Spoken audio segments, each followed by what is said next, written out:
council tray, but I don't.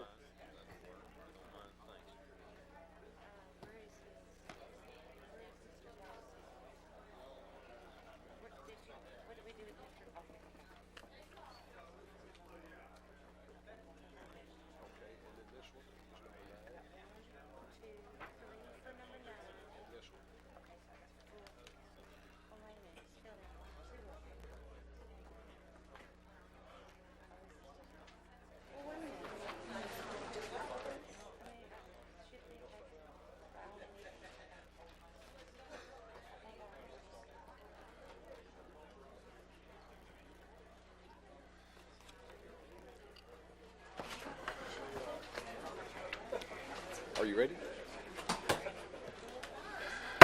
Good evening, ladies and gentlemen.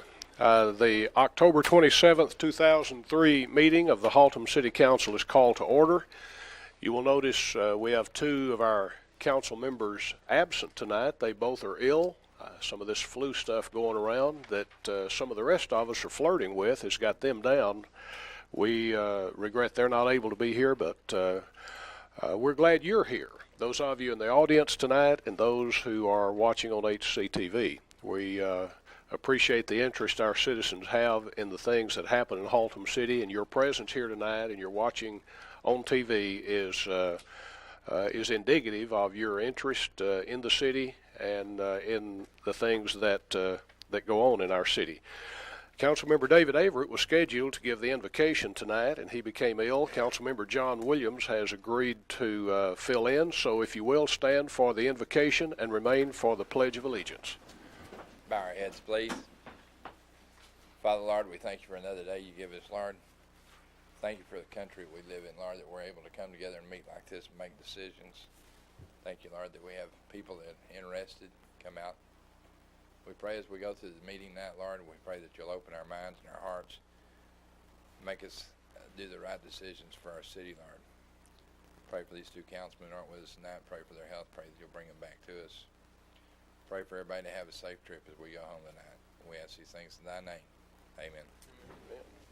I pledge allegiance to the flag of the United States of America, and to the republic which stands one nation under God, indivisible, with liberty and justice for all.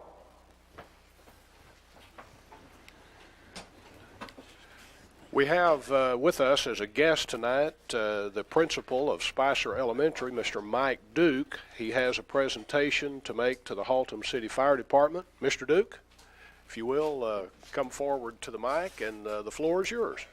Thank you, Mr. Mayor and members of the City Council.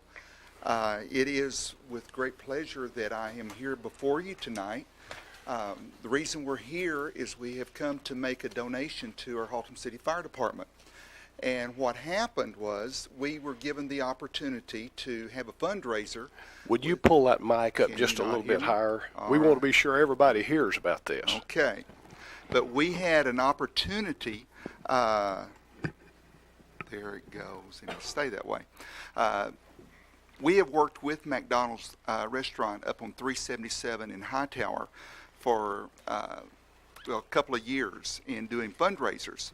And when we began planning this summer for the fundraiser that we were going to have in September, we began looking at dates, and one of the dates that we began to decide upon was the date of September the 11th. And as we began to talk, we made a decision that we thought it would be a wonderful thing if we just took the money that we raised in this fundraiser and donated all of it to the Haltom City Fire Department in memory of what happened at 9/11 a couple of years ago. And so that's what we did. The individual we work with is Melissa Elliott with that Haltom City, not Haltom City, but that McDonald's there on 377 and Hightower, and she's been gracious to work with us over the years, and we've developed a wonderful relationship.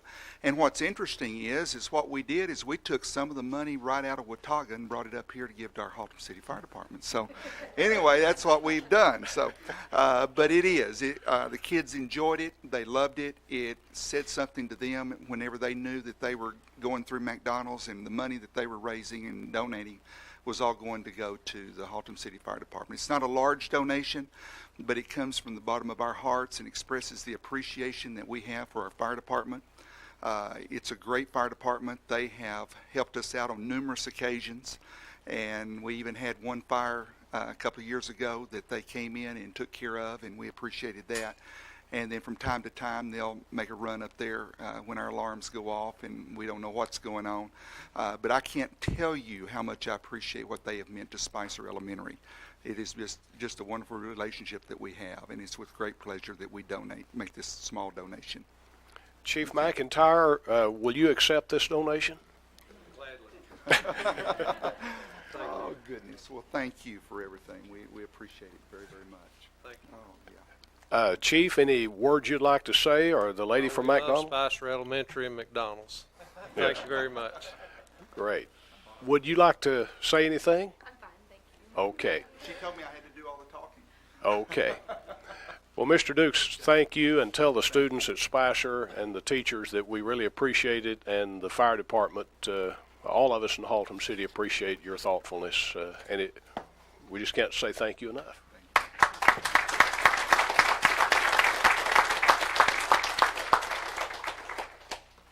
The consent agenda, if you're following along, is items number 1 through 6. Item number 5 has been pulled off, and that will come up at the next council meeting.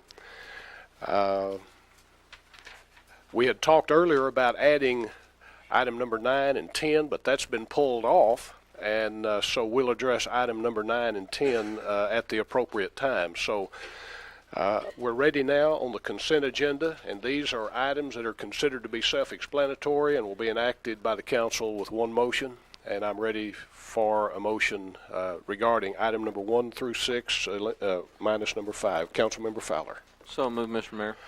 We have a motion. Do I have a second? Councilmember Sutton. That's for a second. Have a motion and a second. If you will, register your vote. And that passes by unanimous vote of the quorum present. Item number 11, Mr. Muir, you want to address that? We're taking some of these items out of sequence, and there's a method behind the madness, so follow along on your agenda. Item number 11 we'll address at this point. Thank you, Mayor. As Bridget's coming to the podium, this is Bridget Nichols. She is the interim. She lowers that microphone down. You have to lower it quite a bit there. She is our interim finance director. She is a former city employee. She used to be our controller up until a few months ago. Then when our finance director left a couple of weeks ago, we contracted with her firm, the Controller Group, to perform to be a interim finance director. And so she is here tonight to present the financial report. Asked you to move it up earlier in the agenda so she can finish what she needs to do and get on her way back to Dallas where she lives. So, Bridget? Thank you. What we have in your council packets here is the September 30th, 2003 financial statements, and this is the end of our fiscal year. So one thing that's a little bit different from our normal monthly financial statements that we give is that we have some final year-end adjustments that the information is not available yet. For instance, sales taxes we collect 2 months after the actual month has happened. So it won't be for another 2 weeks until we know what the actual September 2003 sales tax collections are. So this September 30th financial statement represents our unaudited financial statements, and those final year-end adjustments are always included in the comprehensive annual financial report that the auditors look at and is issued and acted on usually sometime in January. Where we're at right now as of September 30th, 2003 is presented here. We have General Fund, Water Sewer Fund, the Crime Control District Fund, Economic Development Corporation Incentive Funds, all of the other funds summarized, and then some sales tax data and investment data.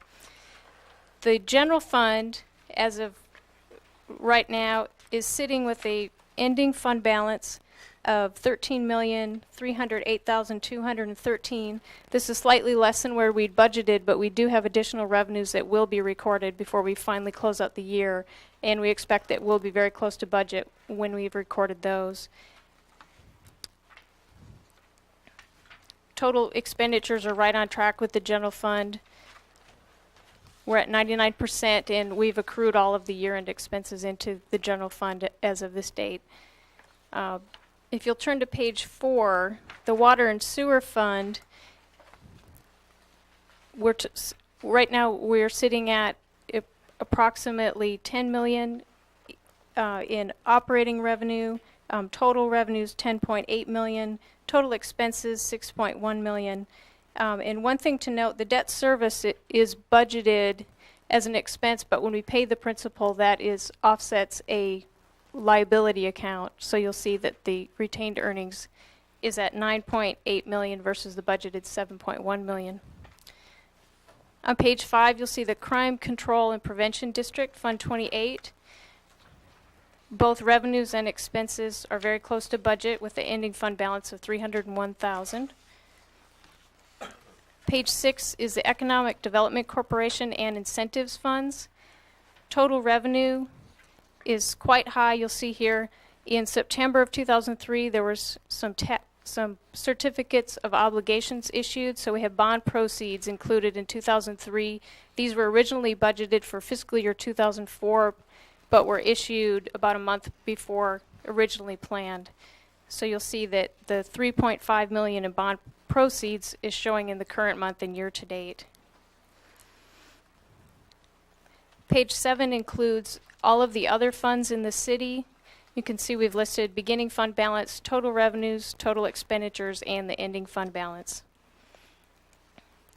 We've also included all of the sales tax charts that we issue each month. We have a consolidated summary of all funds on page 8. And you'll see that for the month of September, there is not a number included for 2002, 2003, because we won't have that number until about the second week of November.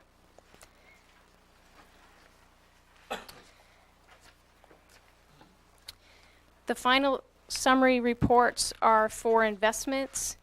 And if you look on page 16, we have a summary of the total investment composition. We have mutual fund investments of approximately 28%, government agency issues of approximately 12%, and then we have local government pools, 37%, and the MBIA fund, which is 23%. And this is consistent with where we've had the investments during the past year. Members of the council, any questions for Bridget? Councilmember Fowler and then Councilmember Sutton. Thank you, Mr. Nichols. Under revenue funds, sales tax, what do you anticipate or what do you project as, I know looking through the sales tax, previous years, 2000 and 2001, typically it shows September being a little bit higher than what we've actually received, but yet August shows to be, it's kind of fluctuating, and it seems to be a bit better this August sales tax. Do you anticipate it to be higher than the 550,000 in sales tax revenue? And are you looking specifically at the general fund or the consolidated? General fund. And it may be unfair to ask you. I don't know if you've prepared for it or not. If not, I can. You know, I haven't heard any projections for the state at this point. Mr. Muir may be able to help me. I may be able to put him on the spot then for a minute. I know we're close to revised budget. It's showing 96% of budget has been collected, but this is a revised budget. Our original budget was considerably larger than this, and it was revised about 4 months ago or so. Is that about correct, Tom? Downward to this number, which it looks like we're going to make that number, but we're considerably off what was originally proposed at the budget session last fiscal year. But I'm just wondering if we anticipate that, since this number's higher, the 550,000 in collections for August, if it looks like September will be, traditionally it looks like September in previous history has been a good month, but I don't know, because it's a bit odd for August to be that good. So is there a trend that it's getting better, or can you tell? Really can't tell. Okay. Now, typically August and September are pretty good, just back to school sales and I think in general for fiscal year '03, the economy didn't recover as much as people had projected it to. But I do think that September is going to be stronger than August. It typically has been the last 2 fiscal years. So we're looking at it hopefully at least the same, if not better than, so then that would put us a bit over budget. Okay. Thank you. Councilmember Sutton? That answered my question pertaining to the August. Further questions from the council? Okay, I need a motion to accept the financial report. Councilmember Sutton? Sorry. I move that we accept the financial report for September Councilmember 2003. Fowler? I second the motion. Have a motion, a second. If you'll register your vote, the display shows it passes by unanimous vote. We move now to item number 7. So you can see we're kind of jumping around all over the agenda tonight, but again, there's reason for that, and I'll not take the time to explain why, but Mr. Pliska, would you like to introduce item number 7? This is a public hearing. Thank you, Mayor, members of the council, citizens of Haltom City. This is to conduct a public hearing and consider the application of Mr. Stephen McGee on behalf of Kaufman and Broad Homes for the zoning change request from the MF1 and MF2 multifamily residential district to the Plan Development SF, Plan Development Single Family Residential District on lots 1, 2, and 3, Block 1, and lots 5, 6, and 7, Block 2 of the Spring Lake Park Edition, containing approximately 24.76 acres of land located in the area surrounded by the Texas Pacific Railroad tracks, and proposed Westgate Boulevard just south of Loop 820, located in the 5100 block of Spring Lake Parkway, 5000 block of Haltom Road, and the 5200 block of proposed Westgate Boulevard. The accompanying ordinance is O 2003-02915, consideration and/or action regarding the approval of an ordinance amending ordinance number O 2002-03215 as amended the comprehensive zoning ordinance of the City of Haltom City, Texas for a zoning change from the MF1 and MF2 multifamily residential district to the Planned Development Single Family Residential District on lots 1, 2, and 3, Block 1, and lots 5, 6, and 7, Block 2 of the Spring Lake Park Edition, containing approximately 24.76 acres of land located in the area surrounded by the TNP Railroad tracks and proposed Westgate Boulevard, just south of Loop 820 in the 5100 block of Spring Lake Parkway and the 5000 block of Haltom Road and the 5200 block of proposed Westgate Boulevard. Brief background, I've given you the location as such in the agenda item. The existing zoning, as stated previously in the agenda item.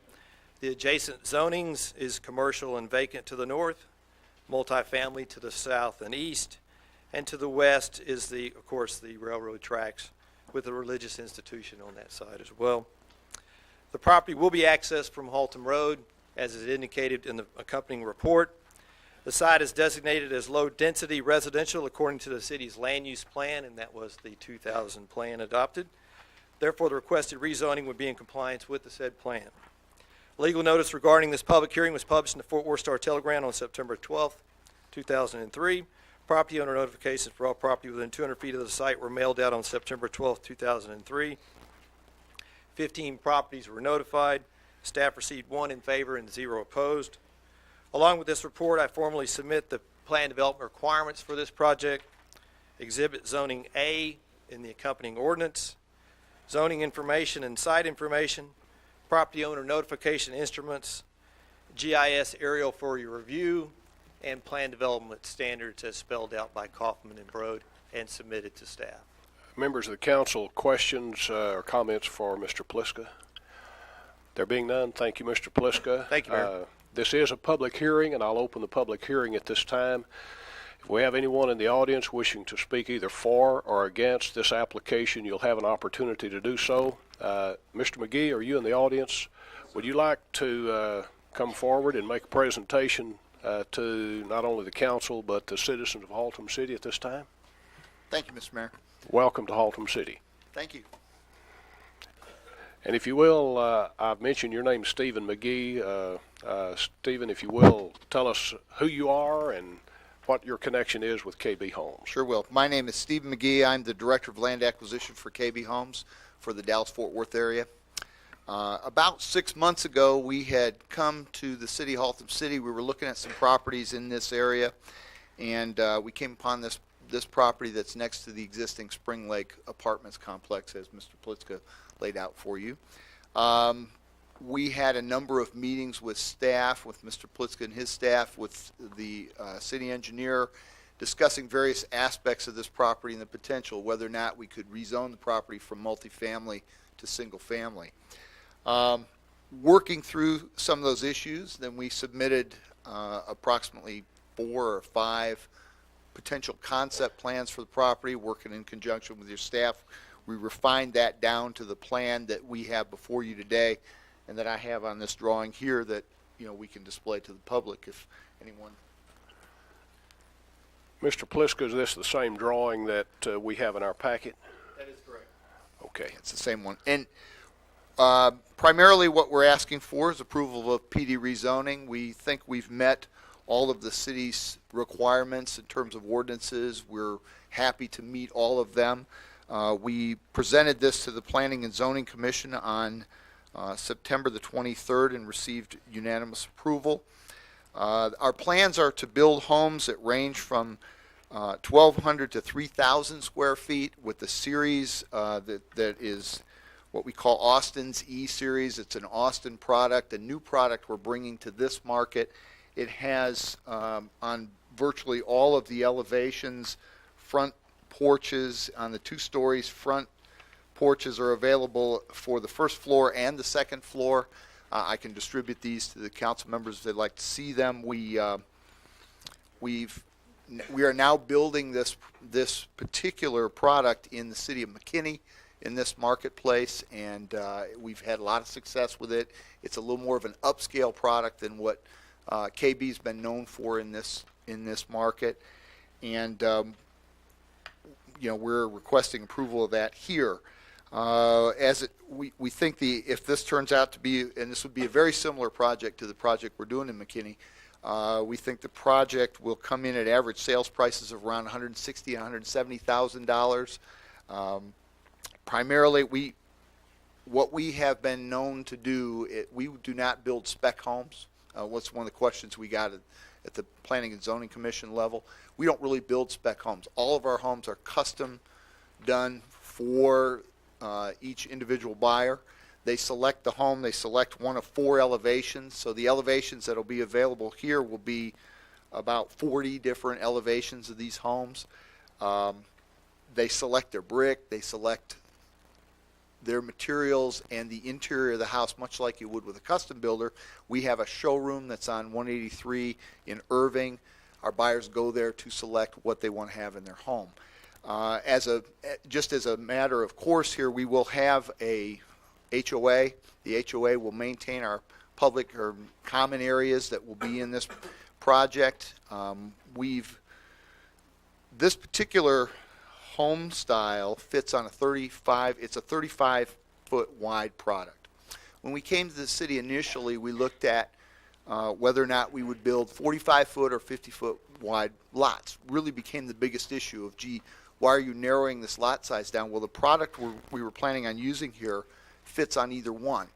And what we wanted to do was try to show the city a plan that would provide for more open space, more green area than just lotting out 115 lots on 50-foot wide lots. So we've done that, and what that essentially will do, I think, to the multifamily zoning, it will reduce the density down to about half of what was permitted under a multifamily scenario of 240 or so plus units. The property owner, we have not closed on the property yet. The property owner is FLSC Properties out of Dallas. They were pretty much insistent with us that if for some reason we didn't go forward with the plat and the site plan, that they want to, and I'm just saying this for the record as Mr. Olson will understand, that they want to, they would like to withdraw their zoning if for some reason both pieces don't move forward. We don't see any reason why it wouldn't move forward. We're here to bring this project in. We like it. The corporation has approved it. If we get through the zoning hearing and the zoning process, you'll see us start development here in 4 to 6 months. And we're real excited about it. We want to be part of Haltom City. We think the market's real solid here. So we appreciate all the staff work on this thing and look forward to developing the project. If I can answer your questions, I'll be happy to do it. Members of the council, questions for Mr. McGee? Councilmember Williams, Councilmember Sutton following. I've got one. Mr. McGee, you had a very good presentation. I appreciate that. I know that you did say you had some single stories and 2 stories. Yes, sir. And you said that the owners that are buying these have the option of the floor plans and what they want. In other words, there could be some streets with just all single story, all double stories, or is that going to just be dependent on the buyer? Y'all going to try to? It will depend on the buyer. I will tell you, and we very carefully study the frequency with which these products are sold. Big company like KB, and you can distribute these, James. We study very carefully the frequency with which certain elevations and certain size homes are sold of a particular series.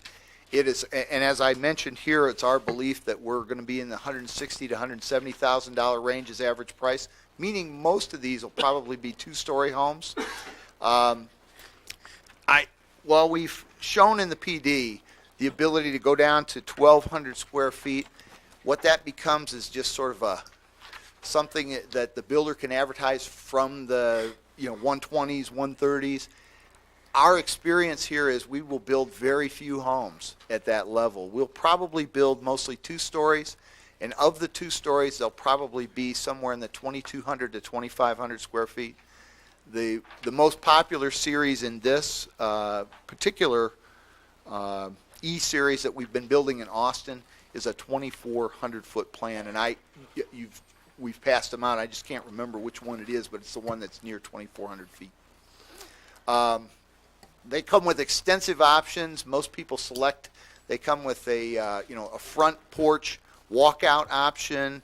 We like this particular property because it's got a lake. It's very attractive. There's a little slope to the topography. We think people will select that option frequently, and they also often select the rear covered patio option, which is offered in this as well. So each home is really kind of a custom home, not to the extent where the buyer just goes in and picks individually what they want, but they're presented with just a number of options to how to finish out their house, colors of brick, etc. We will not build the same elevation next to each other in the same look. We just don't do it as a corporation. We don't like that. We don't want to see all the same houses all in a row, which I think, Councilman Williams, where you're going with where you went initially with this question. So I hope that answered. Yes, sir. And I suppose that the owners will know there's a railroad track just to the north of that. Yes, sir. We'll provide full deed restrictions along with that as a full disclosure. One of the things we tried to do with this project is, and this plan helps minimize it with James' input, what we did is we moved some of these lots that would have been near the railroad track across the street, and this plan only has 1, 2, 3, 4 lots against the railroad track. So we've tried to minimize that effect. We've shown I think on the plat that was submitted to the city initially, we've shown a lot here. We're going to move that lot internally. It won't be here. So the total will be the 115 as you see here. So that's the reason there was supposed to be 127, now there's 126. 115 total. 115 total? Yeah, 115 total. Okay. I thought, what's the numbers on those 4 lots on the railroad track? Oh, it's 23, 24, 23. Okay. Just single. Okay. Right. Okay, thank you. Thank you. Councilmember Sutton, your light was on. Thank you. You've addressed, it looks like the floodplain issues too that were there at the, I believe it's the north end of the chart there. Yes, we have. We were able to pull that out completely out of the floodplain, and what we'll do is that will be a common open space area for the residents to use in that area. Okay. And also, right now this is showing as a limited ingress. Is that the way that you're going to be selling this property to the homeowners? One of the issues for us was we felt it would be very difficult to market this property for a single family use if we had complete through access to the frontage road that's along 820 here. So what we were able to finally work out, it was one of the hurdles with this development, what we were able to finally work out was that we would put a limited access emergency ingress-egress connection here so that emergency vehicles could get back and forth through here, but we wouldn't have through traffic because Obviously, if we were to put that through traffic in, our concern was that we'd have a lot of people wanting to just cut through the development and get on 820, and you would be faced with later complaints that, why did you approve this plat with all this cut-through traffic? So we didn't think we could market a single-family subdivision that way. We thought this was a pretty good compromise into providing some emergency access at this location, but not have through traffic. Thank you. No other lights are on. I do have one question for you, Mr. McGee. Yes, Mayor. Before we allow the audience, if they choose to speak for or against your proposal.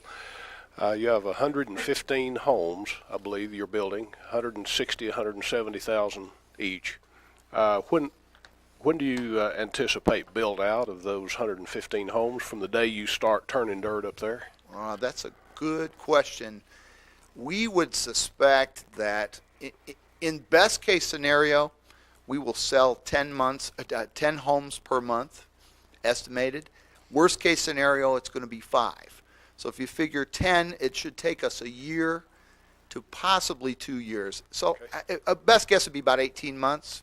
This project is very much designed or tailored with the benchmark for this project was Pulte's Glenwick project down the street in City Hurst. And so we've looked at this and said, we think we can sell at those rates, those prices, very similar. Okay. Members of the council, any further questions for Mr. McGee before he sits down? Thank you, Mr. McGee. And I'm happy to come up and answer any follow-up after the public has Okay. to speak. Mayor, thank you. Members of the audience, anyone wishing to speak either for or against the proposal by Mr. McGee and KB Homes on this property up on the north end of Haltom Road before you get to Loop 820? Okay, there being none, I'll close the public hearing at this time, and we'll move then to the ordinance regarding that we've just been discussing. Councilmember Branson.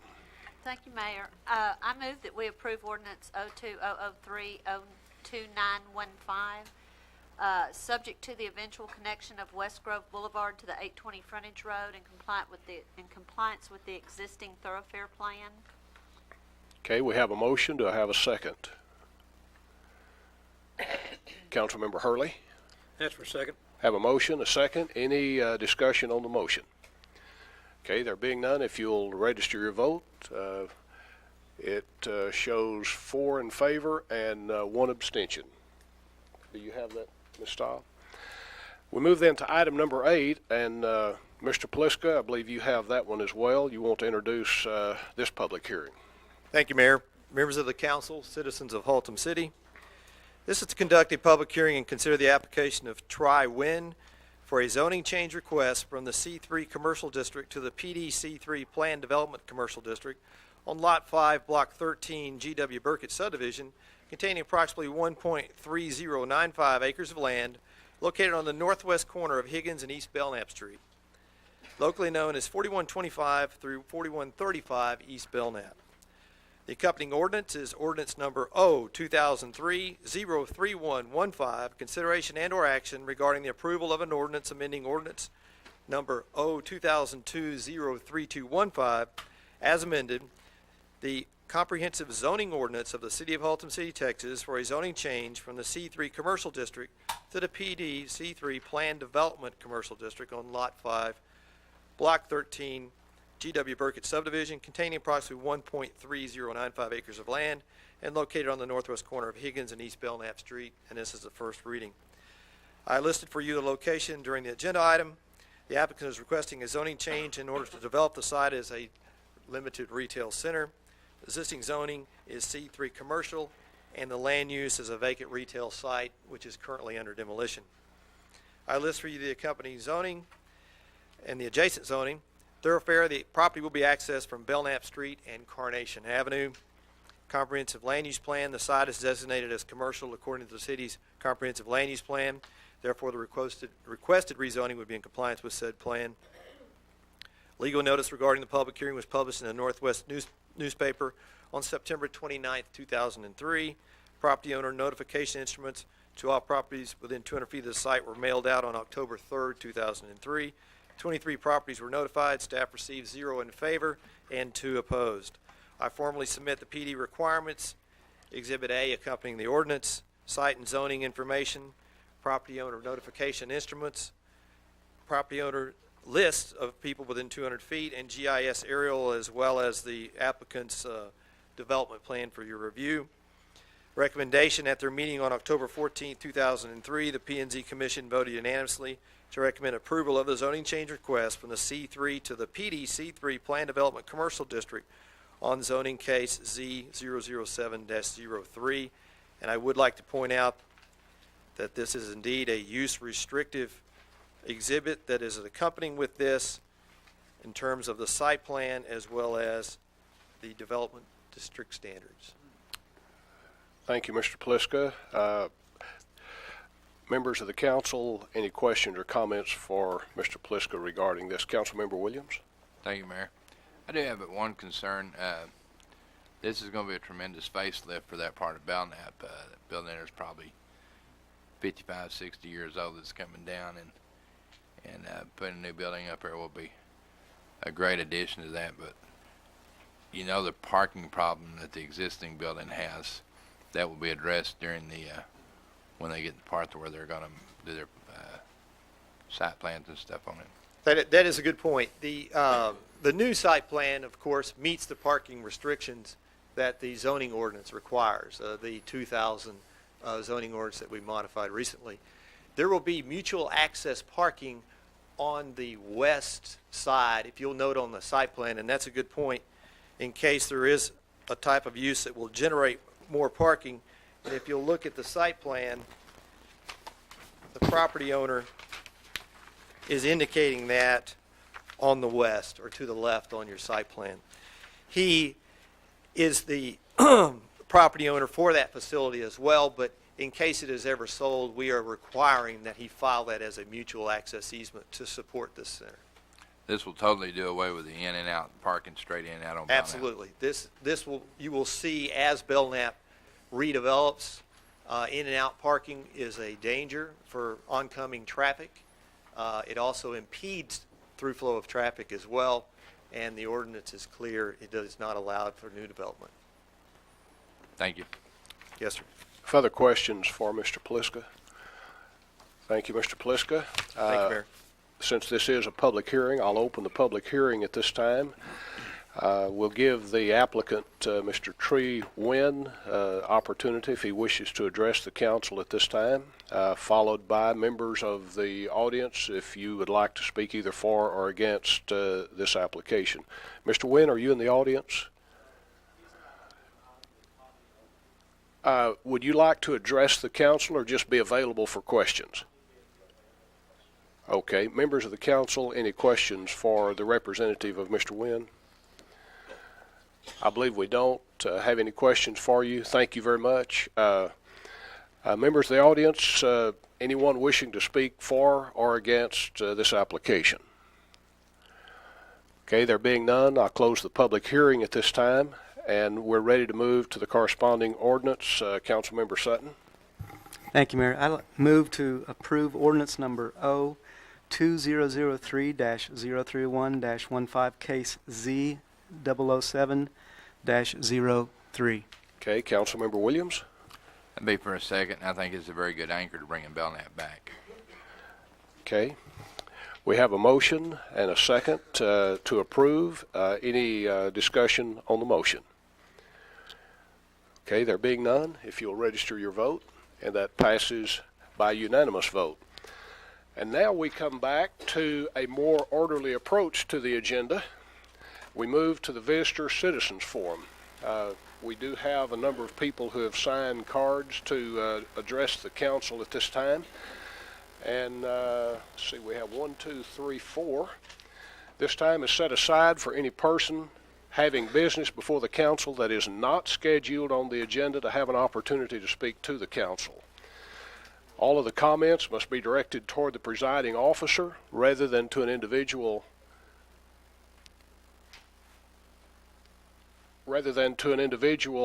council member or staff. Each speaker must limit his or her comments to the subject matter listed on the speaker's request form and must refrain from personal attacks toward any individual. A 5-minute time limit will be granted.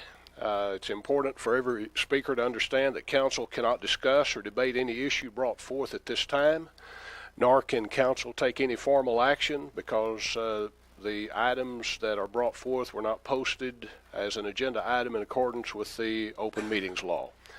Our first speaker tonight, Mr. Bob Watkins, if you would come forward and give us your name and address for the record, please.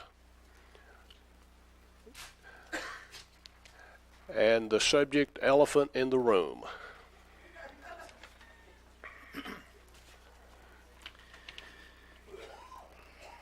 My name is Bob Watkins, 6140 Blue Spruce Circle, Haltom City, Texas. One more time, there's an elephant in the room in Haltom City. Something very large and conspicuous seems to be overlooked, at least not mentioned by either side of the argument. The elephant in this instance concerns the motion made by Councilmember Averett to terminate employment of our city manager. I don't know the exact motion, I don't have the exact motion before me, but I can tell you what it said and what it didn't say. Loss of confidence was the stated reason for dismissal, and that's it. Nowhere in the motion was any mention made concerning anything about Councilmember Fowler or any contracts or any disputes between anyone and our city manager. One should note that our former city manager or some third party leaked to the press that the perceived Fowler problem was the one and only reason for termination. Evidently, on advice from our city attorney, the council has taken the high road and not revealed other problems if there are some. As usual, a strong offense is the best defense, and he who strikes first, getting their side of the story out first and the loudest, has a good chance of winning the war of words. Also, as usual, the media has slanted and exaggerated this story. By the way, there's at least one more elephant involved here. I find it interesting that the person currently occupying our mayor's chair can't understand how 5 of our city council members did a 180-degree turn around concerning the approval of our city manager. During this same speech, he stated that the potential city manager was not his choice for the position. Did the person not change his opinion 180 degrees as well? Thank you. Thank you, Mr. Watkins. Our next speaker is Cody Thompson, speaking on the subject of budget and city manager. Mr. Thompson, if you'll give us your name and address for the record, you have 5 minutes. My name's Cody Thompson, live at 5717 Cedar Crest, Haltom City. First off, politics always makes strange bedfellows.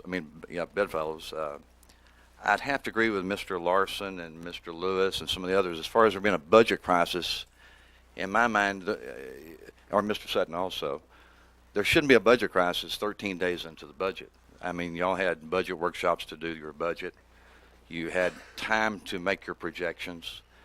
And if you didn't do so, that's y'all's fault. It shouldn't be, it's not the public's fault. It would be definitely y'all's fault.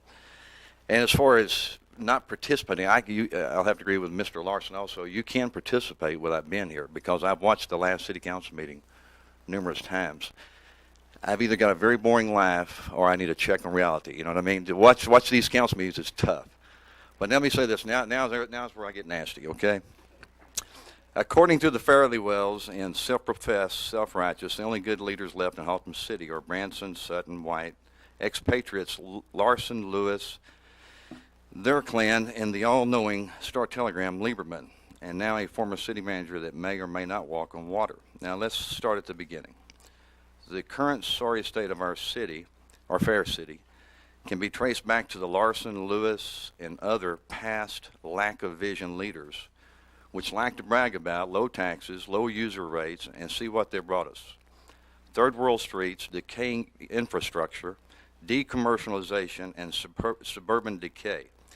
The nice areas of town are where property developers are building, nothing to do with former mayors or visionless leaders of the past. Now let's go to the current bunch of council members. Whether you like them, past mayors, whether you like them or not, we have seen more street improvement. Hold a second. Now let's get to the current bunch of council members. Whether you like them or not, we've seen more street improvements, water and sewer projects, successful bond elections, which yielded a new fire station, library, maintenance facilities, etc. for the city, all of which was needed 20 years ago. Are you listening, Larson, Lewis, and your fare-the-well bunch? Okay. Mr. Lewis,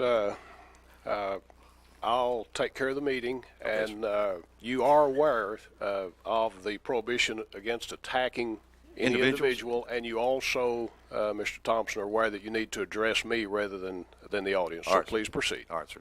Now, as to the city manager, I don't have a clue as to why he was fired, but common sense will tell you this, that if you've fallen out of favor with not one, but 5 of your bosses, then you're in trouble whether you're in the corporate or governmental sector. And as for the cronies that these 5 are, I noticed watching the last council meeting that the other 3 cronies utilize the same verbiage, such as, and some borrowed from crony Larson, such as travesty, unconscionable, and Sutton's cascading chart. You know, I get the feeling that no matter what was asked for, good or bad, Sutton would vote for it if it was presented on a pretty computer chart or graphic. I, like all others, can accept the fact and wish the past city manager no hard feelings and good luck on his next job. It is now time for Haltom City to go forward. While it's not his fault for the bad economic times, a lot of the inner turmoil within the city is, as it can be traced, to the time while he worked here. And as can also be evidenced, he obviously misread the outcome of the last regular council meeting, or he would not have asked for his firing to be so public. But he asked for it and he got it. Now, elections are once a year, and Lord knows that's enough. I'm tired of the idiots, Lieberman and the like, yelling recall every time something doesn't go their way. And if I'm not mistaken, Lieberman lives in a wet area of a suburb, which is Colleyville, not Haltom City. Got me a little nervous here. As long as I've known, Haltom City has been known for its backstabbing politics, and I think we all now see the benefit of it. It's nada. What is sad, even after all of this, we still have the same two sides, the current council and the old cronies duking it out over a city that is in dire need of massive commercial and residential improvement. Thank you. Thank you, Mr. Thompson. Our next speaker is Sandy Webb. Ms. Webb, if you'll come forward, give us your name and address for the record. And you've listed the subject, ethics.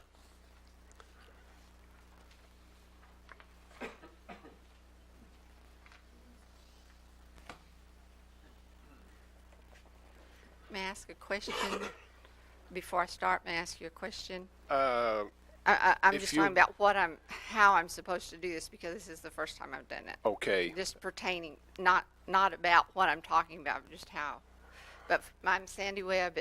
My address is 5005 Roundtree Court in Haltom Okay, City. and your question? When you made the statement earlier about like personal attacks or whatever, I didn't take anything that I've heard as personal attacks. Is it okay to, I understand I can say names of people as these people have done? Well, Is as that the- okay? Is that acceptable to say names? As the presiding officer, when someone crosses the line, and we probably did tonight, I have a responsibility to call that to the attention of the speaker. And if you cross the line, I'll call that to your attention. Okay, and that's fair. I If don't you- want to do it wrong, but I want to be able to, if it's not wrong, then I want to be able to do it. Well, That what makes we sense. want, what we're trying to do here is give you an opportunity to address issues, and if we can leave personalities out, so much the better. But Okay, but we're if the using up, issue contains a person's name, it's okay. If it's a factual issue that's been stated. I'll make that determination Okay. when you That's do it. all I'm trying to find out. I But don't we're wanna using do- up your 5 minutes. so Okay, let I'm me be sorry. quiet I'm and you going to proceed. talk real fast then. I'm a 30-year resident of Haltom City, and at the present time, I'm concerned and disturbed over the happenings at City Hall. I'd like someone to explain to me how sitting members of this council can be found guilty of ethics violations by the state of Texas and still be sitting in front of me making decisions that affect my life and well-being. Along with this conviction came a $1,000 fine to be divided amongst the people on this council, 3 previous members, and a staffer, and rather than pay $125 apiece, I learned that over $10,000 of my tax dollars have been spent in their defense, and a possible appeal is still in the future, meaning thousands more. Why aren't they paying for their own defense instead of us, the taxpayers? And according to section 3.027 of our city charter, which is here, and I'm sure you all know more than me, pertains to the qualifications of council members, and it states that anyone wishing to seek an office can, quote, not have any financial interest in any contract with the city or the sale of any equipment, materials, or other city articles to the city. Now, that, as the term was used, common sense to me dictates that anyone having those conflict of interest should not be sitting on this city council. And that brings me down to my next subject of the unethical, bogus firing of our city manager, Richard Torres. North Texas Land Development Company had a contract and escrow agreement with our city that was never completed. The agreement, as per our city charter, states that if the NTLD company did not meet its obligation, the agreement would terminate and the remaining money would belong to the city. The obligations were not met. The engineer never signed off on it, so we kept the money. I find that very simple. Now, according to a letter that was written by Mr. Torres and given to each one of you, and is also in public record, on October 10th of 2003, the owner of NTLD has been making constant demands on Mr. Torres to give him back his $25,000. It seems to me that Mr. Torres would be in violation of the charter he was hired to uphold and conducting himself as a yes man if he paid out this money. This is now city money needed to be used in completing the work NTLD defaulted on. And it seems suddenly, 3 days after this letter was written, the same guilty councilmen that are sitting up here and the owner of the NTLD were dissatisfied with Mr. Torres after giving him a 4.5% raise in February and called for his firing. Why was the owner of NTLD, who sits on this board, has a contract with the city, allowed to vote?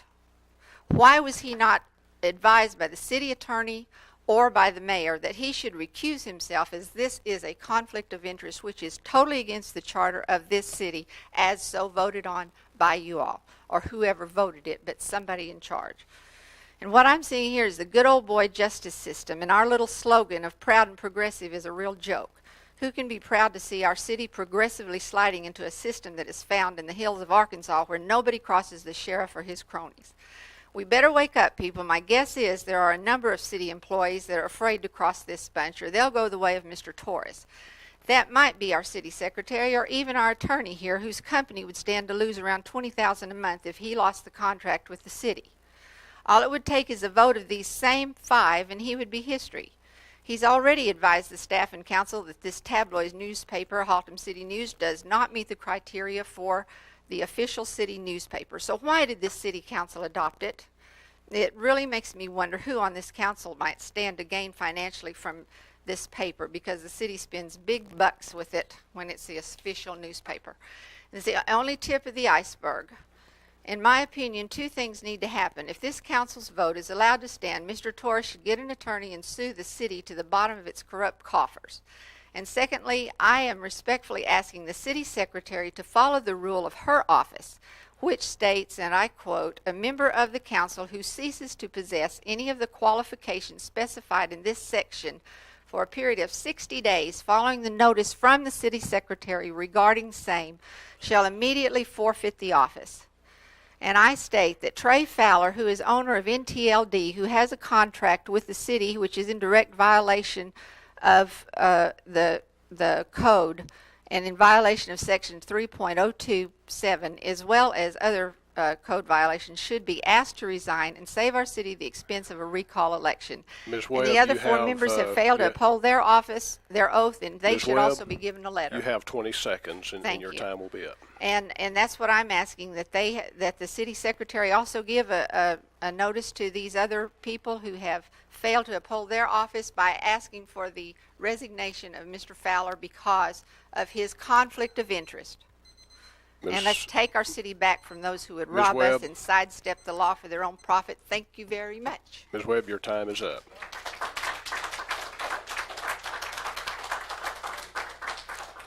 Our final speaker under the Citizens and Visitors Forum is Mr. Paul Stanley. Mr. Stanley, if you'll come forward at this time, you have 5 minutes, and the subject you wish to address is my house. And Mr. Stanley, if you will, leave your hat. No, leave your hat somewhere else. You all If you know will, me. give us your name and Okay. address for the I'm record, Paul please. Stanley. I'm a grateful alcoholic, and I'm an old drunk, and I haven't had a drink in 20 years until just a couple of weeks ago. I come close to it, and Haltom City is the cause of it. You all know my problem, and I'm not going to mention no names, but I live right down here. I was one of the third people built a house down here in Legend Pointe. The first 3 months while I was there, the creek washed out and everything. Nobody would do nothing about it. And then, I fell and broke my hip over the deal. And that's just, I don't even care about that. But anyway, I tried to get my yard back in. I could step out my back door almost and fall in the creek. And I couldn't even have a fence to keep my dogs in. Anyway, so I put a lawsuit in it, and things was pretty quiet after a certain woman down at the end of the block moved out and quit giving me so much trouble. And I'm not going to mention no names. Don't make any difference. But now I won my lawsuit. I got to collect $30,000, and I really appreciate spending that. But I didn't get near as much as I needed or wanted and should have had, because I broke my hip. I could have died on the operating table. Anyway, now my trouble starts. Last 2 weeks ago, I get a 2 weeks ago, I get a phone call from the city. They say, you have to clean your yard up. I've cleaned my front yard up. I took everything down. I took my flagpoles down. I cut all my bushes, my everything, all but my 2 big trees, and they'll be nixed as soon as I get time to haul it off. That's another thing they won't give me. Then they went to the back. This Mr. Black sends me a threatening letter, and he says that they're going to fine me. They give me so many days, and then somebody said, no, we don't want to give you 10 days to clean this up. We want to do it quicker. So I've been out there every day from daylight until dark cleaning it up. I'm 69 years old. I'm a tough old man. I can work. I've had 4 left hip operation. I've had 1 right hip operation. The last one was because of my creek. Anyway, I got my money. It's not near enough, but I don't care. The only reason I sued, because the man that told me he was going to do something about it, he never did it. He kept putting me off, and finally I got a lawyer, and my lawyer sent him a letter, and he calls me up and he says, I almost said the word, and you would have put me out. But anyway, and You that's remember something from the else. last time you The were Bible tells me there is no cuss word but when you blaspheme God. And all these other words is man-made. And I don't know who, that's the way I read the Bible. Anyway, that don't make any difference. Anyway, my trouble has started now. Now, I clean my front yard up. They go to the backyard. So then I store some of this. I got 3 feet behind my fence. I store some of the stuff back there. And then they come and say I have to clean that up in a certain length of time. I worked all day Sunday. I don't believe in working on God's day, but God told me I could do it just to clean up this mess. And I am so sick and tired. But I surrender. This is not the United States anymore. Has any of you all been in the war? Have you ever been cooped up in a bamboo cage?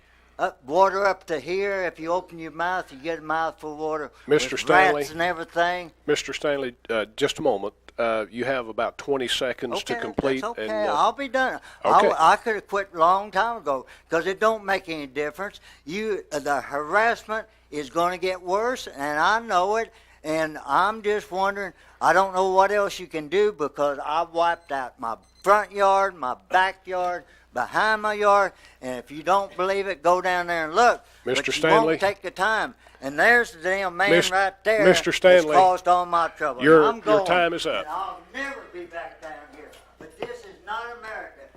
Gentlemen, would you help Mr. Stanley out of the council chambers? American flag again. I enjoyed it, boys.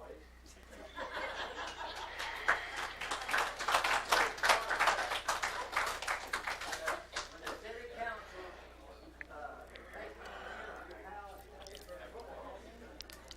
Okay, let's come back to order if we could. We're going to take a break in just a moment. We have some announcements to make, and then we'll take a 10-minute break and catch our breath a little bit. We do have some other items on the agenda. Councilmember Williams, I believe you have an announcement to make. I think Mr. Eklund said one time about following Pee Wee Herman, and I feel that way right now. This little red button I have on came in my council packet this week along with this ribbon. It's from the BISD Red Ribbon Campaign, October the 25th to October the 31st. This year, Red Ribbon Week is set for October 25th, 23rd, 31st. Wearing and displaying ribbons during this time helps present a unified and visible commitment to promote a healthy, drug-free, and violence-free community. And I want to thank BISD for giving us the badges and the buttons to wear, and we'll wear them with pride this week. Thank you. Very important. Thank you, Councilmember Williams. Ms. Burns, I believe you have a couple of announcements that the citizens of Haltom City would be very interested in hearing. Thank you, Mayor. Oops. I don't like this. Thank you. A couple of things. There's a line set up here at City Hall now, a phone line, where citizens can call and find out what's happening in Haltom City during that particular week. The phone line the information will be updated every Friday. And if you're interested in seeing what events, what meetings are going on during that particular week, you can call 222-7768, 222-7768, and get connected with what's going on and participate in some of our events. Also, remind residents that the city does have a website, and it's www.haltomcitytx.com, and you can also access information about what's going on in Haltom City through our website.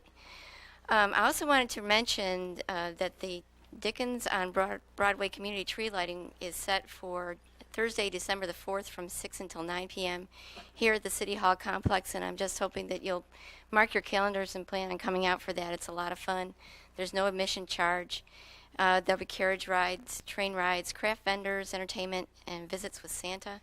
And the tree lighting signifies the official kickoff of the holiday season here in Haltom City. And that event is sponsored by our beautification board, so I hope you'll all come out. Thank you. Thank you, Ms. Burns. Mr. Fowler, I believe you have an announcement to make about Halloween.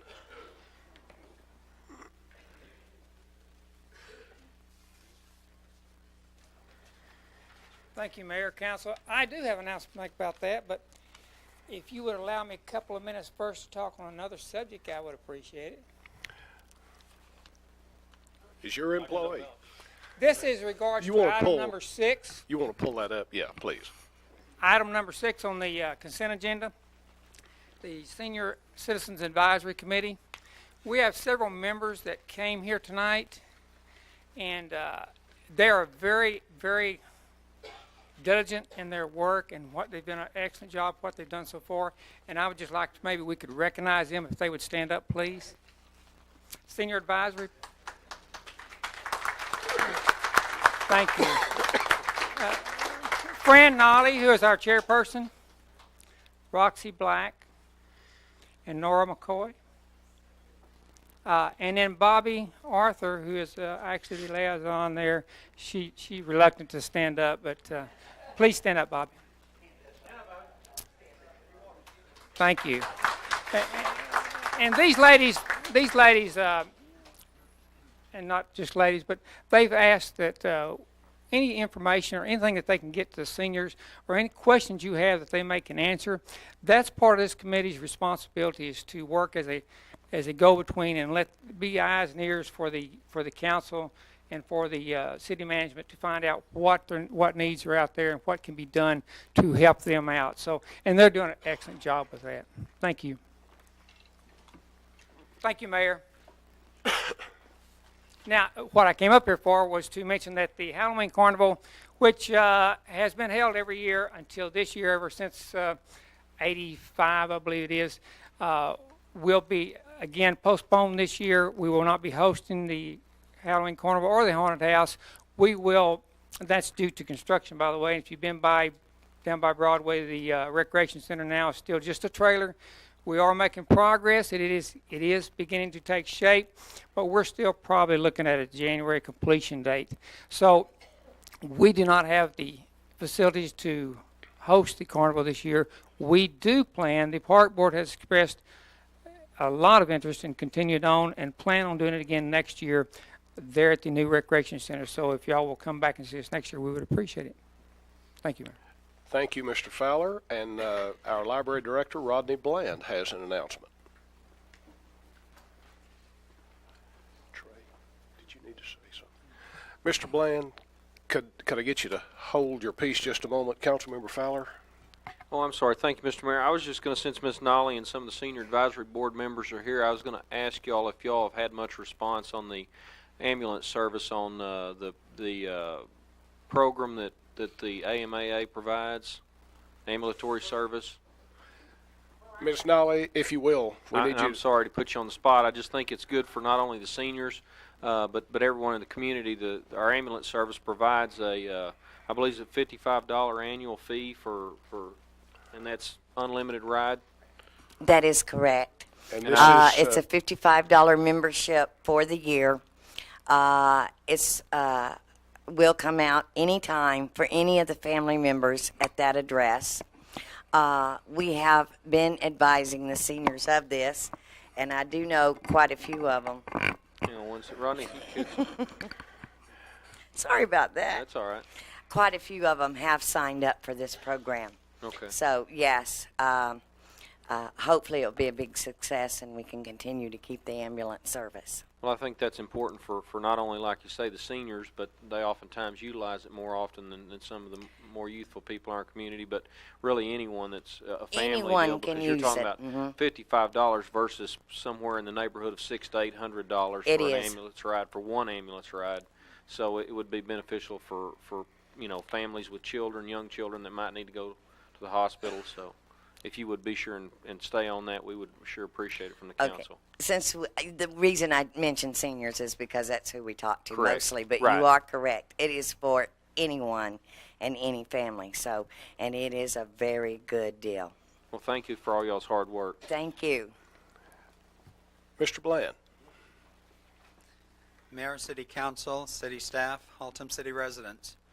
On behalf of the Friends of the Haltom City Public Library, they'd like to thank the residents for supporting their book sale last week on Wednesday and Thursday, October 22nd and 23rd.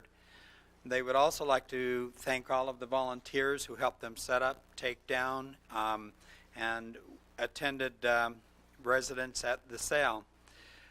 They raised over $1,200, which will enhance the library's holdings, services, and programs. The Friends would also like to announce that their next book sale will be next spring near the National Library Week. And they just wanted to thank everybody for the great support they give this sale every year. Thank you, Mr. Bland. Bobby Arthur, would you come up and I believe you've got a volunteer, a 98-year-old volunteer down at the senior center that's having a birthday tomorrow. I think that's quite an accomplishment. Do you want to tell us a little bit about that? Or had you rather I? You'd rather I did? Okay. Since she didn't know I was going to call on her, I'll do that.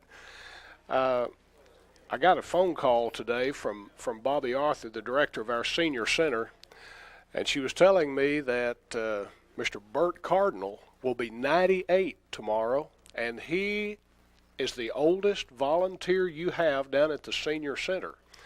We honored him, about a year ago, and he told us he had just renewed his driver's license, so he had to live another 6 years. So we need to be there tomorrow so we can he is going to be there at the center tomorrow. So if you have a chance to go by, he is quite a feisty little guy with a heart as big as the world, that does everything he can, and a great inspiration to all of us. Mr. Burt Cardinal's 98th birthday. Councilmember Sutton, I believe you have an announcement about robotics competition here in Haltom City. Yes. For the past 7 years, Haltom City High School has established a reputation among the robotics teams all across this nation as the team to beat. And they fulfilled that reputation on Saturday in the Cowtown Regional Finals, where they came out as first in the best competition. And what that award gave them is it's presented to the team which best embodies the concept of boosting engineering, science, and technology. That's our Haltom High School. They came in second in the actual robotics tournament, and they by 1 point. 1 point to another high school, Grace Preparatory Academy. So they will go to the state finals in I believe it's San Antonio, where that's going. No, it's at Texas A&M this year is where it's going to be. So I just wanted to pass it on to the citizens that our Haltom High School robotics team has done really well again. Oh, and also they got first for the most elegant robot. And if you saw that robot move, you'd know what I was talking about. Thank you. We might want to get that robot to come down to a council meeting. Those kids can do anything. Could you explain that, Mayor? I'm still trying to figure out the Aggie part. I have one final announcement, and then we'll take a break. Tomorrow evening at 6:30 in the pre-council room, a work session on the charter amendment, the recommendations from the Charter Review Committee. And this is a work session primarily for the council, but it is a public meeting. Anyone who is interested is certainly invited to attend. The time is 8 minutes till 9. Let's come back about 3 or 4 minutes after 9.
Ladies and gentlemen, we're back in open session following that brief recess.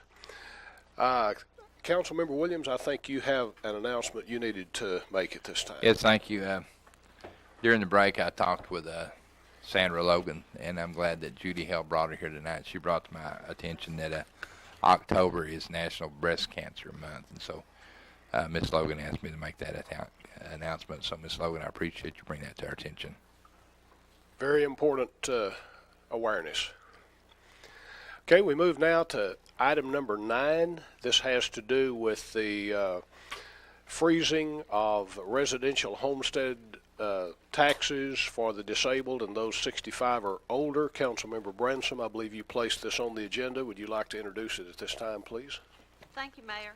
At our last meeting, council meeting in September, we discussed presenting an ordinance to the council to freeze the homestead taxes for the disabled and over 65. In tonight's packet is the ordinance, okay, that sets out these exemptions. And in this ordinance, I notice it does have the provision for improvements being made to the property. Items, if improvements are made to the homestead property, there is a provision in here where the taxes don't stay frozen at that rate. They will be readjusted based on certain criteria. And with that, Mayor, I open it up for discussion among other council members, or a second right away would be good too.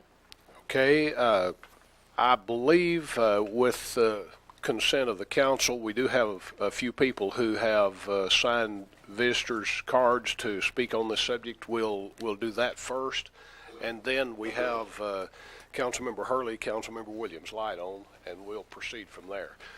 Mr. Garcia, Oscar Garcia,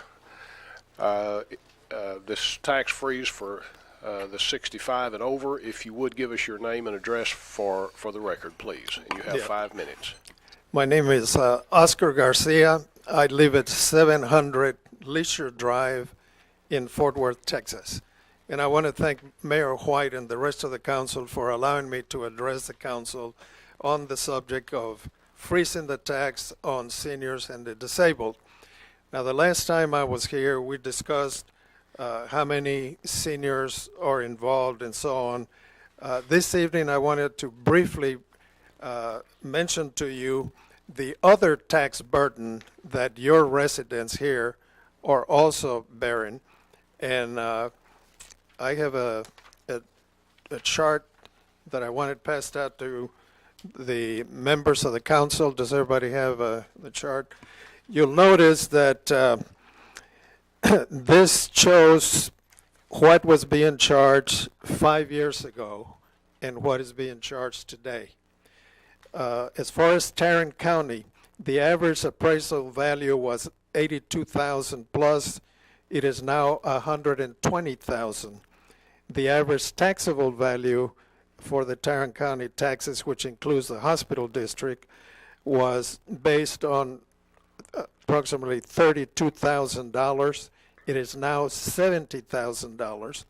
And the tax rate has gone up very slightly, but the net effect is that while 5 years ago, residents of Tarrant County, including all the residents in Haltom City, were paying on an average of $160 to the county, now they're paying $358. That's an increase of 123%. Now, I show here the city of Fort Worth, but we will not cover that since you're not part of the city of Fort Worth. But Tarrant County college taxes had an average appraised value 5 years ago of $82,000. It's now $120,000. The average taxable was $32,000. Now it's $70,000, and the rate changed dramatically from 0.10 to almost 14, so that the net result was that the people that were paying $34 on the average for the county for the college tax are now paying $98. That's an increase of 187%.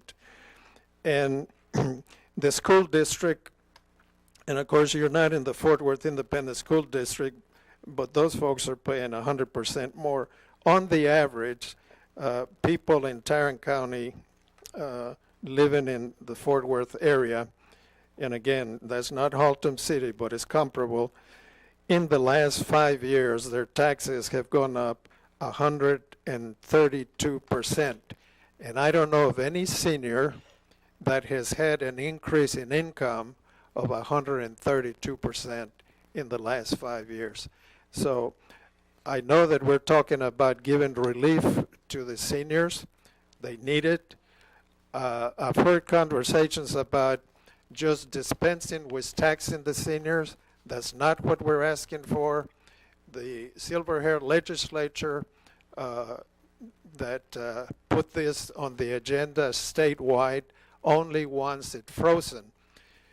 with the understanding that seniors would continue to pay a fair tax, but would not be overly burdened by an increasing tax on their homesteads. And I respectfully recommend that the council act favorably on this request. Thank you. Thank you, Mr. Garcia. Before you leave, members of the council, any of you I have 3 lights on. I don't know if that's for questions for Mr. Garcia. I'd be glad to answer questions if I can. Yes, sir, Mr. Mayor, I do. Thank you, Mr. Garcia, for taking the time to come tonight. What can you tell me? I know you've done extensive studies and you speak to a lot of communities around. What do the cities provide for tax freezes for their seniors, for the city tax alone? For tax freezes? Yes, just for the only city taxes side. that are frozen now, as you probably know, are the school taxes. But now, if you're talking about how much the exemptions are, I can tell you about that if that's what you're asking. Well, you just like Fort Worth, you said you live in Fort Worth, and it shows that y'all's taxes over the last 5-year period have gone up 369.5%, which is more than any other taxing entity. The counties the county hospital district went up 123% over 5 years, and the county college district went up 187%, and the Fort Worth school district went up 100%. But yet your city taxes went up 369.5%. Does Fort Worth provide for a tax freeze for their seniors? It hasn't come up on their agenda yet, but they will be faced with that decision shortly. And I think that county commissioners will probably take it on tomorrow. Every taxing entity in the state will have to answer this question before the end of the year. That's every taxing entity in every county, in every city in the state of Texas. Okay, but Fort Worth has not taken it yet. Fort Worth has not, as far as I know. Okay, thank you. Anything further for Mr. Garcia? Thank you, Mr. Garcia. Thank you, Mayor. You had one? Sorry about that. I didn't see you nod.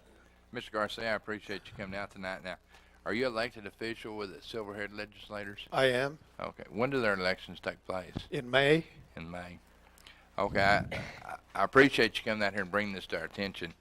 And I appreciate Ms. Branson putting this on. I'd asked earlier back in September if we could hold off because the Attorney General has some provisions on this they're looking at. But apparently they must have got those straightened out because I'd asked this to be held until they got that straightened out. I noticed here that Fort Worth tax is 86 cents a hundred and we're 52 cents a hundred. Is the Silverhead legislators going to address that to Fort Worth? I guess what I'm saying, we're doing the best we can out here for our seniors. Yeah. And I know that Councilmember Fowler and myself even suggested a $100,000 exemption, and Mr. Fowler suggested a total exemption for seniors. I appreciate you coming out there. I appreciate you presenting this. But like I told you last time we were here, I charge you to go back to Austin and try to do something about the prescriptions and the medical bills. And let's get to the things that's really hurting the seniors. Yeah, we're working on that as well, but that's more of a national problem than anything else. Let's get after it. Yeah, we are. Yeah, that's on our agenda. Any other questions? Thank you, Mr. Garcia. Our thank the next council. Speaker is Sandra Logan. Ms. Logan, if you'll come forward, give us your name and address for the record, and you have 5 minutes also.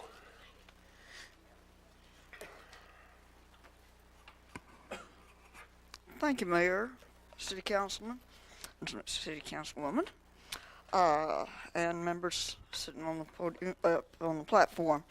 Once more, I come before this council to request that you honor the seniors and disabled of Haltom City.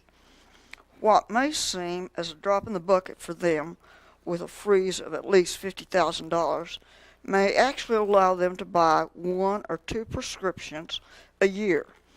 I realize the council lumps it together, and it seems bigger in a lump for the city. However, compared to the taxes of them that have paid through the years, It is a small amount of reward for their faithfulness to Haltom City and the economy of it for many years.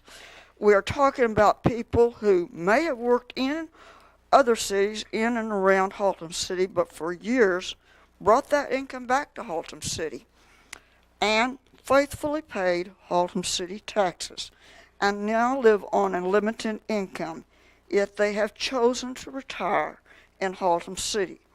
It is time to take a stand. There is nothing to delay this vote. I personally spoke face to face with our state attorney general about any precondition that would need to be made before voting to allow this freeze, and his response was the people of Texas spoke loud and clear, and I might add, as did the citizens of Haltom City.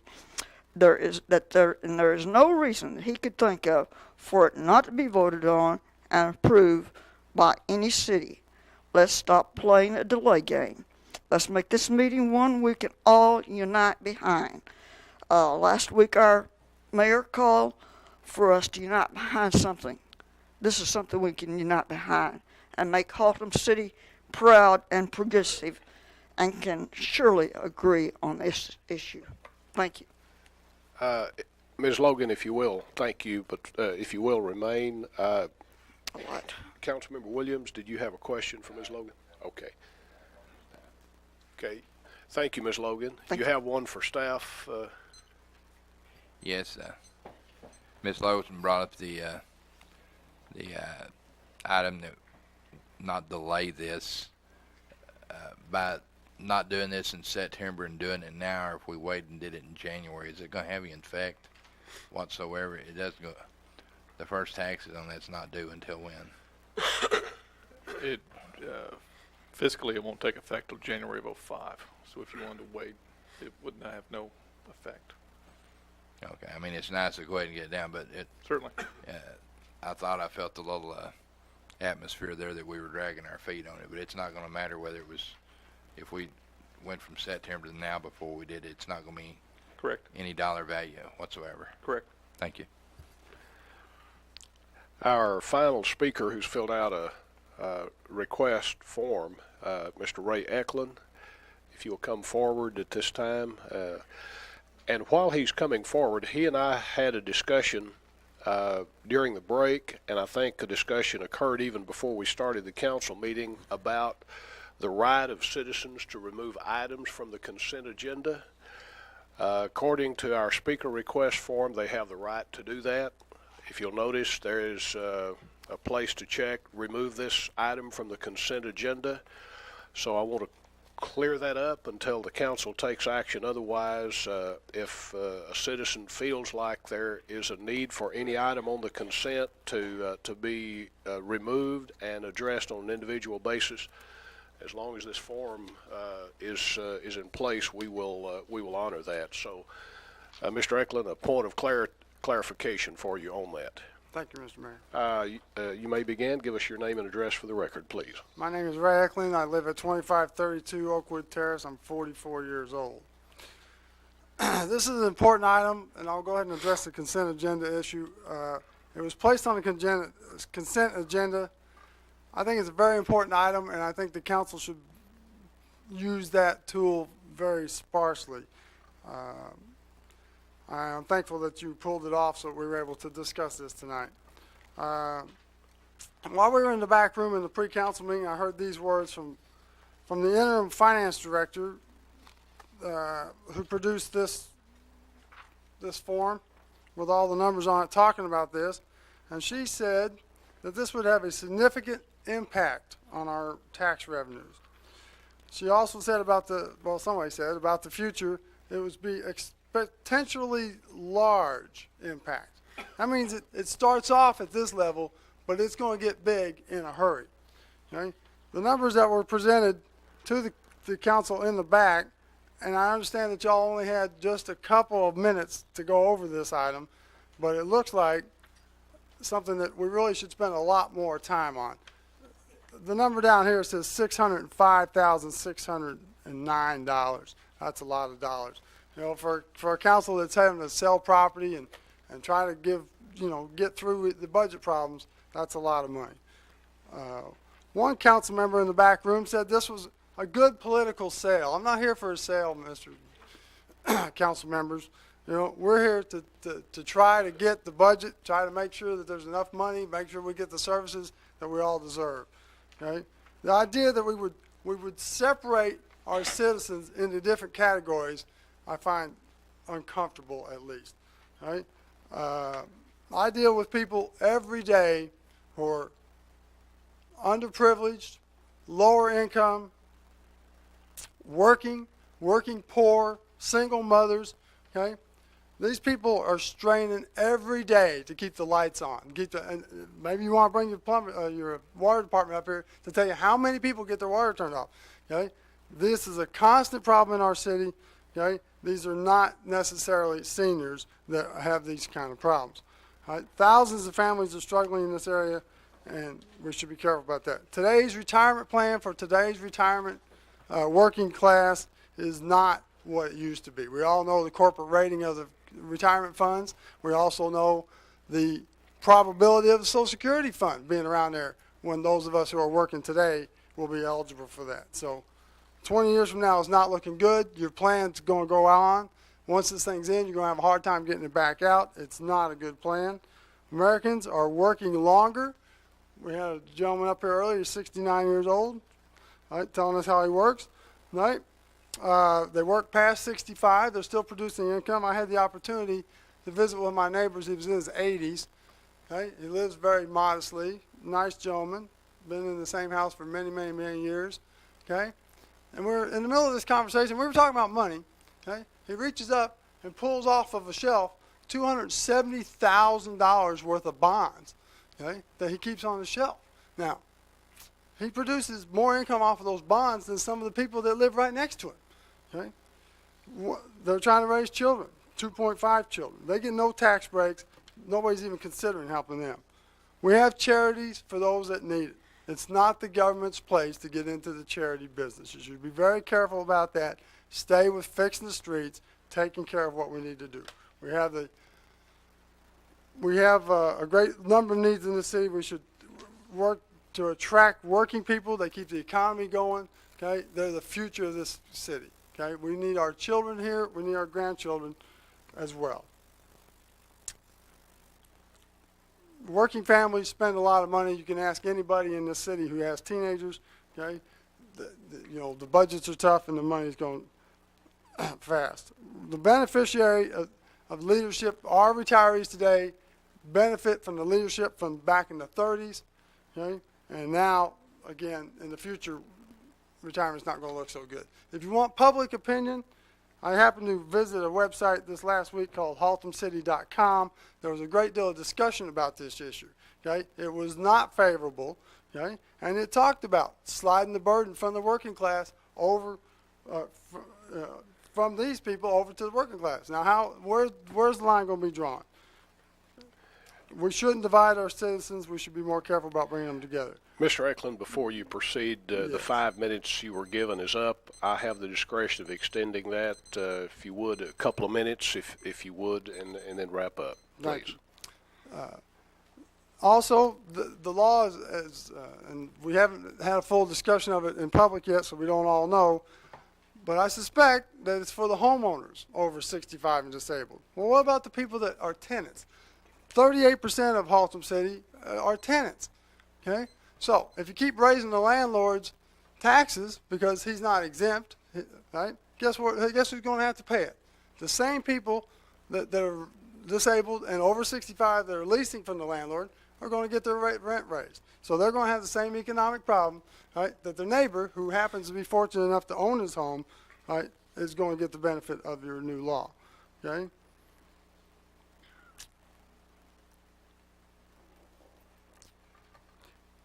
I think we should have a no vote on this tonight. I think this deserves a lot more discussion than we've been able to get it. You've heard a couple of people talk here. That's fine.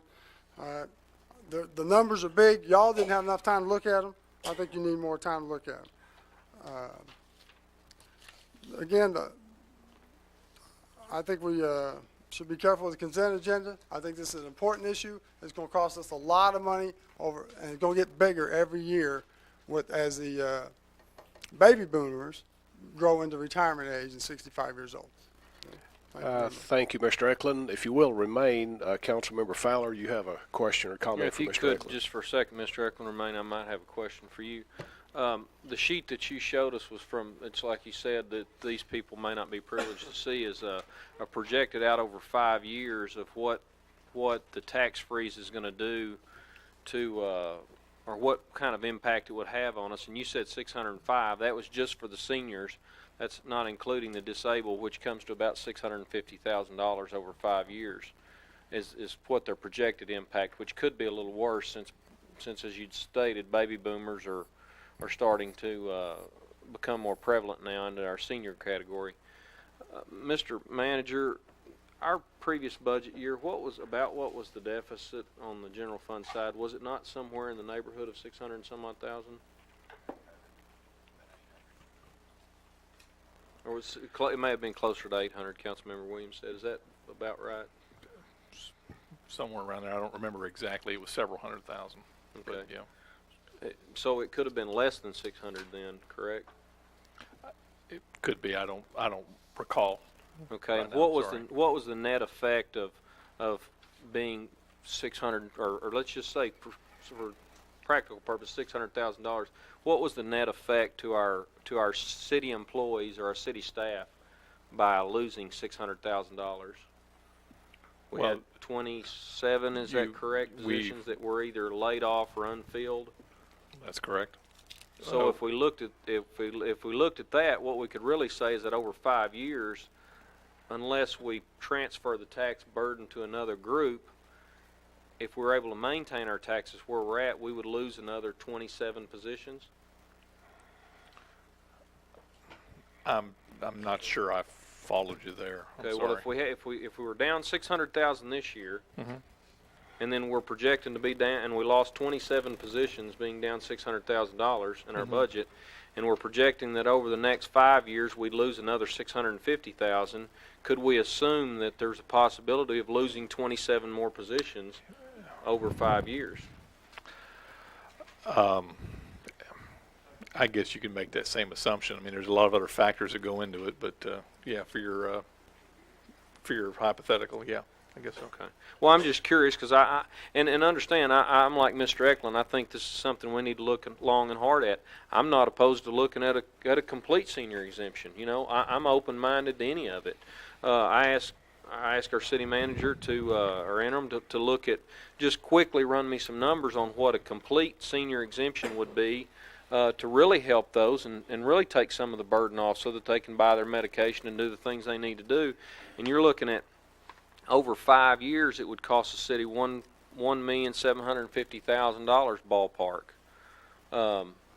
You know, that's a considerable chunk. And as Councilmember Branson had stated, and Mr. Garcia had stated, the citizens of Texas have spoken loud and clear that they want some relief. Well, you know, I just want to find the best possible solution to this. Is it to freeze this right now and know that we're gonna be faced with $650 at least $1,000 over the next 5 years to deal with, and understand is it better to provide that and provide less services, understanding we're going to have to do something, either provide less service or give senior tax exemptions. You know, I'm like you, Mr. Eklund. I think we do need to look at it. I think we need to do something for our seniors, but I think that's not something that we need to just jump into right now and say, okay, well, you know, let's while the iron's hot, let's just strike and let's do this and not think about it, not think rationally what it's going to do out not only 5 years, but as baby boomers grow older and older and our society is growing older and older, that, you know, in 10, 15 years, what's it going to do to Haltom City? You know, is it going to transfer the burden instead of being 38% lease? You know, and I'd never thought of the aspect that you brought up about 38% of our populace being tenants. Well, you know, that doesn't help the senior tenant. You know, because like you say, when you raise your property taxes as a landholder here or as a rental property owner, and you're going to pass that burden on to your tenants, you can't eat it all. So I think it's something we do need to look at. I think we need to look long and hard at it. I don't think we need to jump into it tonight. And I appreciate your comments as well as Mr. Garcia's. I think that you do have to look at some type of relief, but how much and when, I think it's not something that we make the decision on immediately. Thank you very much. Anyone else with questions for Mr. Eklund? I have a comment to make, and then I have Councilmember Sutton and Councilmember Williams light on. Okay. Did you have something? Okay. Thank you. Thank you, Mr. Eklund. Staff?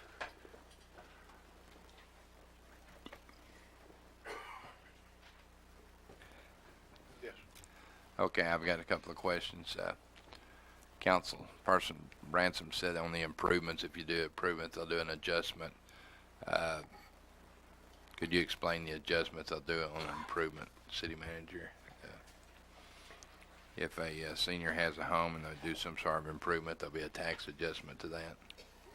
Correct. If there is an add-on to the house, the taxes would be reappraised, and the new tax amount would then be the new freeze amount.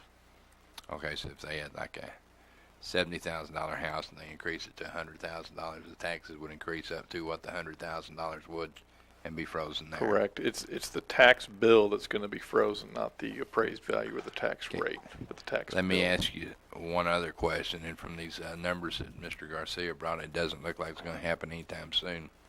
Should the taxes go down, will those taxes still be froze at that rate, or will they go down? They will go down. That is, there should be a ceiling. If they go down and then they go back up the next year, they would go back up. They could not exceed that tax. Is this the way the attorney wrote it in? Yes, it is. Thank you. One thing I want to, before I recognize Councilmember Sutton, I want to address regarding Councilmember Fowler's comments. If I understand those, well, let me put it in the form of a question. The projections that were given, that were cited, did that not assume a zero increase in the tax rate and a zero increase in the taxable value, property value? Mr. Muir? That's correct. There was a zero tax increase per year, but there was a 5% property value increase for each year. Okay. Councilmember Sutton. Thank you, Mayor. I guess in the interest of bringing up additional relevant facts to this debate, in the spirit of which my council members are participating in this debate, I'd like to enter the following thoughts. First of all, the legislature dealt with this issue because it felt that taxation was too hard and too much on the seniors. And so they passed this in the legislature after much debate, much talk about this in the Texas legislature. There was ample reason for why this passed in the House and the Senate of Texas by a large margin, because people felt like it was necessary. The projections over the years of what this would do to communities in Texas were considered in the debate. After those considerations were made, our legislatures voted for this. I was privy to some of those debates and heard of some of the arguments, and I tend to agree that the projections that say that this would be an extreme hardship on communities is false. I don't think it will be. The second point is that the numbers that we were presented in this spreadsheet by staff have one part of the picture, the projected revenue decrease of $605 over 5 years. According to the numbers I ran and the council, and that agree very favorably with these numbers, the amount of increase over and above, or the amount of this increase in terms of the net, the gross increase in terms of taxes from the other taxpayers in the city is approximately, this is 25%. Therefore, 75% additional funds mean that over 5 years you'll have $2.4 million additional revenue coming in from your other property owners. And so the 605 shortfall has to be put in terms of what additional property revenue is going to be there over those 5 years to increase the city taxes. So I think those are 2 points that need to be brought out. in terms of this debate. It's not an easy debate. Taxation was one of the reasons we became a country separate from England. We thought that it was a bad idea to not have taxation without representation. And so when our legislature voted for this taxation, it was with ample representation. Here in this body, we have council members that represent these people in this city. I know that each one of my fellow council members have addressed this with friends and colleagues, and they will vote their conscience on this matter, I am sure. I have met with many people also, and I will vote my conscience on this matter also. I feel like it is right for Haltom City, and it is right at this time for Haltom City to pass this ordinance, because it is the fiscally most prudent thing to do, and I believe it was asked for by the Silver-Haired legislators, but also by the Texas legislature. After looking at all the different mechanisms that were available to provide tax relief for seniors, it was considered the most fiscally prudent thing to do, and I tend to agree with them. Thank you. Okay, any other comments before I call for a motion regarding item number 9?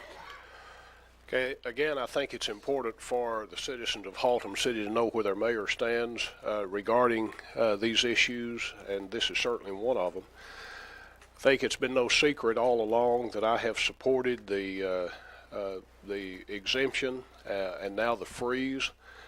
I think the reality of the situation after the vote that was taken on the constitutional amendments with some 4,500 people of Haltom City voting, which is about twice what voted in the last mayor's election, and 90% or more of our citizens have already expressed how they feel, and that's, let me back up, I didn't say that right. Of those who voted, of the 4,500 who cared enough about the issue to vote, over 90% were in favor of the tax freeze. I think we can see the reality of the situation, and I think I like to see myself as a pragmatic individual, and to cut to the chase, we can do this one of two ways. We can either do it the easy way or the hard way, but either way, I believe it's going to get done. The easy way is for the council to go ahead and approve by majority vote tonight the proposition as it is presented in the packet. The hard way is to refuse to do so and trigger a citizen petition initiative. And I think our citizens have demonstrated a willingness and an ability to go the petition route. I don't believe this is the best way to go. I believe government by citizen initiative and petition occurs when citizens feel their elected officials do not represent their wishes, and citizens take government into their own hands. But since we're here to serve at the will of the people, to carry out the will of the people, I believe it's appropriate that we approve the tax freeze as presented in our packet. So much for the mayor's position, and I'm ready now for a motion regarding item number 9. Councilmember Branson. Thank you, Mayor. I move that we approve ordinance number 02003-03501. Have a motion. Councilmember Sutton. That's for a second. Have a motion and a second to approve. Discussion on the motion. Councilmember Fowler. Thank you, Mr. Mayor. I just going to have to not I guess belabor this issue anymore. I was given these numbers at 6:30 and asked to make a decision for the city that's going to, affect the city over the next, who knows, 20, 25 years. As has been stated, once you put something in place, it virtually never goes away, any type of taxation or taxation relief. So I in good faith can't vote for or against this item, so I'm going to respectfully abstain and feel like that as our city manager and city secretary said, that nothing needs to happen on this until September, or nothing will happen until when, September of 05? Is that correct? January of 05, I'm sorry, which is a year and some odd way. Well, obviously you need to take action if you're going to do this to have it be effective for the tax year of 05. It's going to have to be done well ahead of that, but there's no when you say well ahead today. though, what do you mean? I can't speculate. Practically speaking, Councilmember Fowler, you would need to approve this prior to October 1st of 2004. Of 2004, so Yes. it's virtually 11 and a half months away, 11 months Right. away? Yeah. Right. So what you're, so what we're being asked to do is make a decision for the city for the next, 20, 25 years, or however, maybe to infinity, on numbers that we've been given at 6:30 tonight. And I can't in good faith do that for all citizens and represent all citizens of Haltom City. So, thank you. Councilmember Williams? I was wondering if the attorney was aware of anything going on in Austin that might make this change one way or the other. Councilmember Williams, I don't think we're going to see any changes in Austin. There are no more special sessions that are scheduled as far as I know. And we won't have a legislative session beginning until year 2005. So this will go into effect if Haltom City wishes to adopt it prior to the next legislative session. Again, it's discretionary with the council, as the mayor pointed out. If the council doesn't want to do this, there is a provision in the law that allows citizens to file a petition to call an election to determine whether to do this. But the earliest that you can approve this would be effective with the tax year 2004, which begins October 1st, 2004. So if you approve it today, or if you approve it sometime next year prior to October 1st, 2004, it would still have its first effect beginning with tax year October 1st, 2004. So there could be a petition going on right now to get this done. There could be, yes. Okay. Further discussion on the motion, and the motion and second is to approve. Okay, there being none, if you'll register your vote, I will display it at this time. And the motion to approve passes 4 votes in favor with 1 abstention.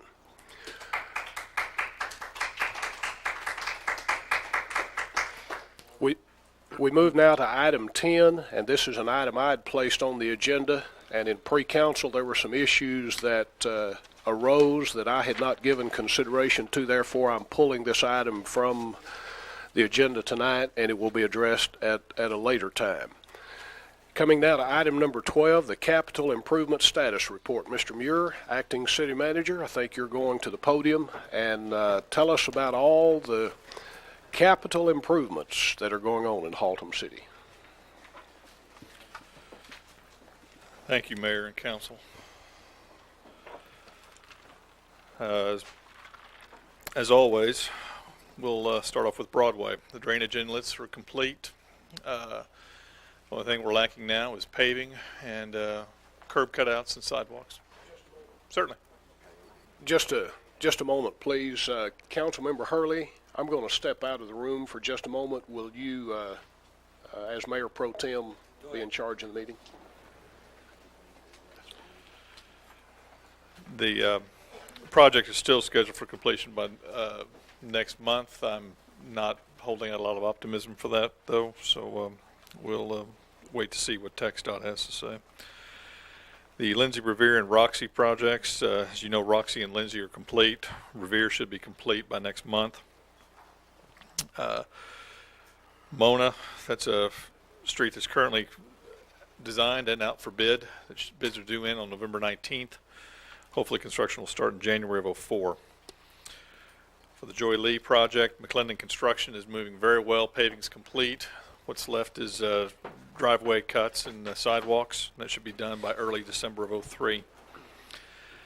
The milling and overlays, all those streets that are referenced in the report are complete with the exception of Haltom Road from Stanley Keller to Broadway. We're still waiting to do finish out some curb construction on that, and then when that's complete, then we'll do the overlay. Hopefully that stuff will be done by Thanksgiving, by the end of the month by the end of November. We'll jump all the way over to the sanitary sewer projects, the administrative order from the EPA. As far as sanitary sewer, the big Fossil Creek drainage basin project being performed by Circle C, it's 75% complete. The manhole rehab being done by Enviro Remediation is 65% complete. Now the the crux of this report, the building projects. The Municipal Service Center. We are hoping to be moving in here in another week or two. There's still some punch list items that we need to complete, that we want to complete before we move in. We're afraid that if we do move in prior to that, the contractor's going to be focused on phase 2. So we're very eager and anxious to be moving into that structure. Really, the only thing we're lacking on the administrative building right now is just the curved gutter and some of the column covers. But otherwise, the building is moving very well. As far as the rec center, the structural steel is about 85% complete. The new gym walls are up. If you've driven by it in the last few days, you'll see exterior brick, the red brick that's it's going up also. The existing brick of the existing facility will be stained to match it at a much later date. The in the east wing, the HVAC ducts and electrical rough-in is complete. As you recall, the last couple of months I've been briefing you on a slab problem on the northwest portion of the property. Slab has been removed and been replaced. The project is still running a little bit behind schedule. The contractor's confident he can catch up, so that remains to be seen. But we're looking for an early 2004 opening of the rec center. The fire station, that's an amazing thing going up over there. It's changing every day. You see everybody working over there, and it's really the best one of the 4 projects we got going on right now. It's going very, very well. The masonry's already started on the southeast tower. It's proceeding counterclockwise. The truck driveway is complete. The HVAC, the electrical conduit, and the sprinkler system has been completed on just the first floor, and the rest of it will commence shortly. The house on the corner of Meadow Oaks and Broadway is now gone. It was demoed this morning. Asbestos abatement was complete on that a couple of weeks ago, but that house was demoed this morning. And I'll finish up with the library project. A couple of weeks ago, the staff issued RFQs to select an architect. The submittals are due in on November 7th. They'll be reviewed. Interviews will be commencing probably a week to 10 days after that, with a recommendation being brought to the council by early December of with a recommendation of an architect to hire for the design and construction of the new public library. With that, I'll take any questions. Councilmember Williams. I'm sure when you made the comment about the fire department was the best one going right now, you meant as far as the condition of the construction. Certainly. Okay. Certainly. I didn't want Mr. Fain and Mr. Fowler to be upset that you were saying that the fire department was best. No, that project has got the least trouble You right look at now. Jerry over there smiling. Further questions for Mr. Muir? Councilmember Fowler? Mr. Muir, you said Broadway. What was your projected completion date? I didn't give one. I didn't think you did. I was just going to put you on the spot a little bit. It's scheduled for completion next month.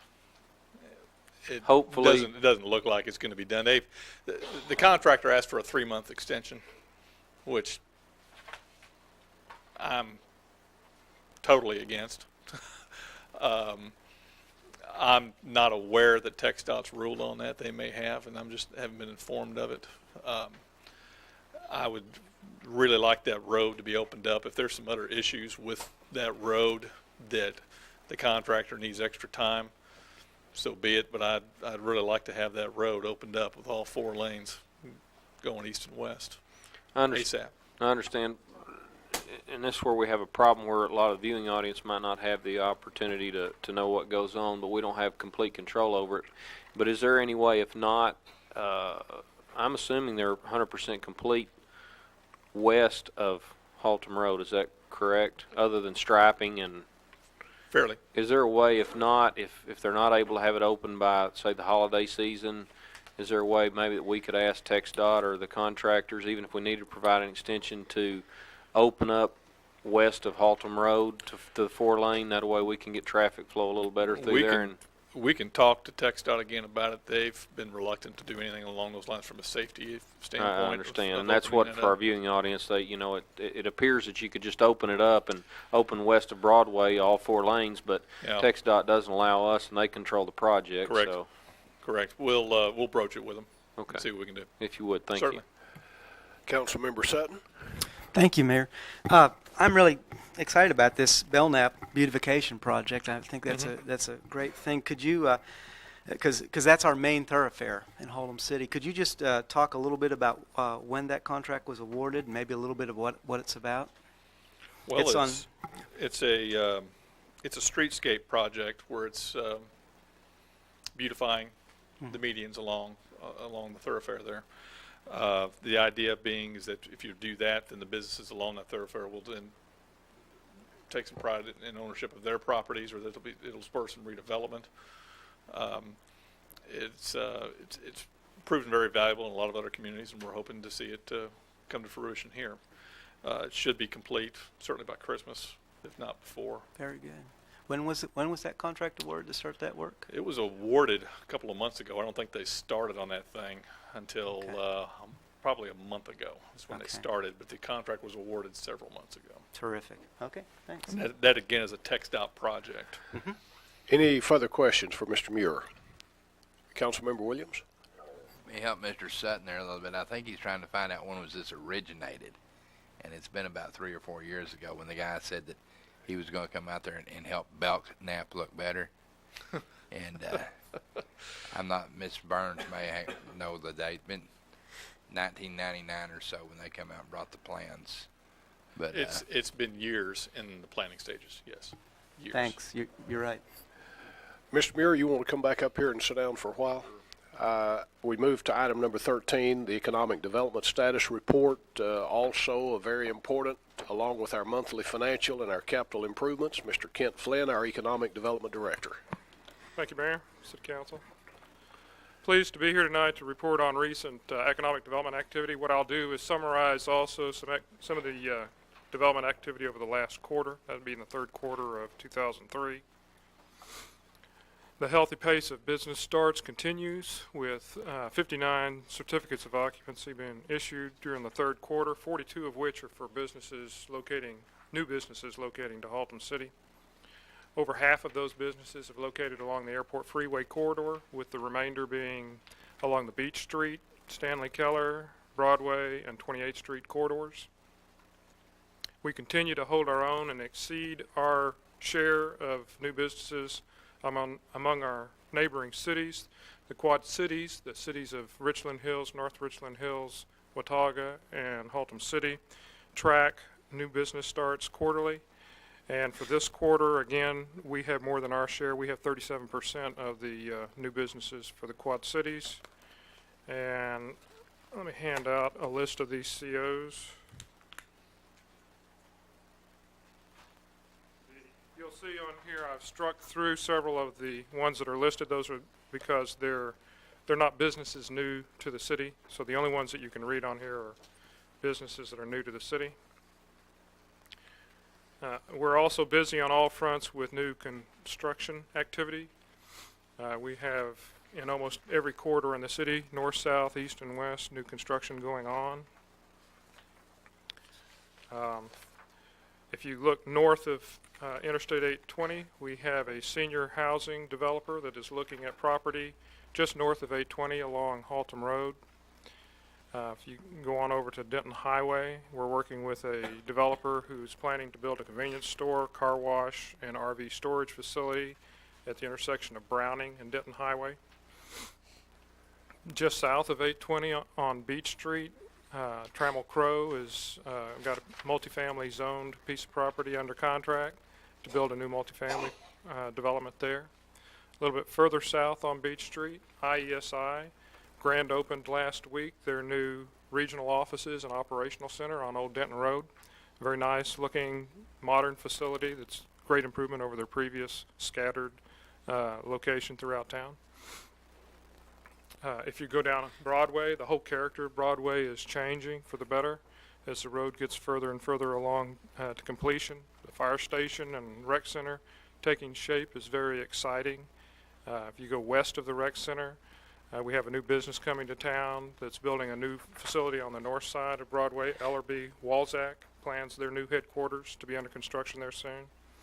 There's even good news with regard to the Kmart Center tonight. The Kmart at Denton Highway and Broadway. A couple of months ago, I reported to you all that the Kmart, the owners of the Kmart, which are located in California, were free to start seeking purchasers for that property because the bankruptcy procedures had been completed for Kmart. That is what was holding up any progress on that center. So for the past several months, the entire center has been for sale. And tonight I can report that the property now is under contract to a Dallas-Fort Worth investment group who plan to re-tenant the entire center. So the good news is that we can now look forward to working with a local owner who is going to work diligently to fill that vacant space. If you go on further south on Denton Highway to Belknap, the rebirth of the Belknap corridor continues to gather steam with the landscaping project that was just discussed. I think all of the preliminary work has been completed such that you'll now start to see the installation of the landscaping, and you really start to pick up the feel for those improvements, creating a new sense of community for the Belknap corridor. Along the corridor, private development has preceded that public reinvestment in the corridor, such that we now have the 12,000 square foot shopping center at the Asian market on the south side of Belknap completed. They have plans for a restaurant as one tenant and then other lease space to fill that center. If you go down the street on to the opposite side, the north side of the street, the council approved tonight zoning for another shopping center to be called Vietnam Plaza. That is where citizens may have noticed the old furniture discount building that was built in the early 40s being demolished. So that's going to represent another infusion of retail along the corridor. Directly across the street from the Vietnam Plaza, the old Trading Post building has been purchased by another individual who is going to put a restaurant in there and retail shops behind that. If you go further to the southwest, there's a proposal for a new motel, the Benbrook Inn, to be built on the south side of Belknap. If you go back up the other direction on Belknap to close to the intersection of Denton Highway, 5050 Belknap, the vacant building there that had been underutilized is now occupied by Sam's Furniture and Appliance, which represents a revitalization of a previously underutilized building and strengthening of a commitment by one of our strongest retailers, recommitment to the Belknap corridor in Haltom City. Further to the west end of Belknap, we also have Southwest Housing that's got a piece of property under contract to build a new multifamily community there. So all along the Belknap corridor, things are popping. If you go on down to Airport Freeway, we have a new business. Mike's Four-Wheel Off-Roading from Euless is relocated and taken over a formerly vacated building that was foreclosed upon at Menace. So with all that's going on across town, you can't help but be excited about the city's future.